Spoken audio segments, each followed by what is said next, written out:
Sa gitna ng pagtatanghal na balot ng smoke color bombs ang buong sports complex ng Bicol University. Props yan ng mga performer. Pero may mga estudyanteng nahirapang huminga, nahilo at may nahimatay pa. Suspendido hanggang bukas ang klase sa universidad.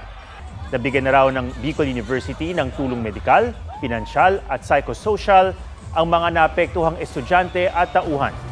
Iniimbestigahan nila ang insidente katuwang ng lokal na pamahalaan.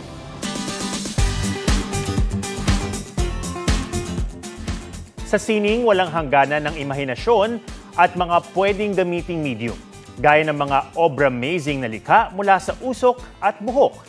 Usuan na yan sa report ni Ian Cruz.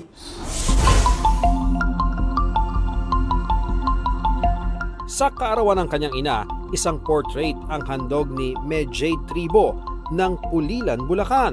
Ang obrang alay sa ilaw ng tahanan galing sa isang bright idea. Pagtapat ng apoy sa canvas para lumikha ng sining mula sa usok. Ito ang fumage, technique na kailangan ng tiyaga, kontrol at maingat na kamay. Pero di may iwasang mapaso at magkamarka. Ang struggles naman po sa physical is yung nalalanghap na usok, yung init, pawis, yung paso po sa kandila.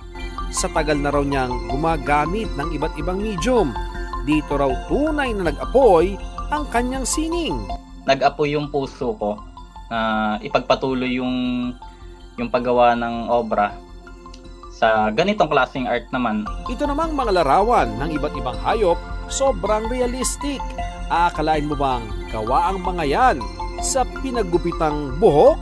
Yan ang obra ni Anthony Banzuela na barbero sa Caloocan. Ito ang hindi kwentong barbero. Habang nagwawalis po ako noon, may napansin po ako na image sa sahig. Yun yung mga mukha. Parang sinundan ko lang yung image na yun.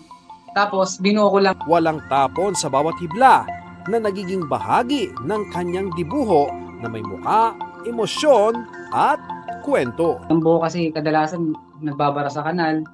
Kumbaga akala natin basura na eh. Pero yun pala may pakinabang pa at makakabuka ng magandang art. Ian Cruz nagbabalita para sa GMA Integrated News.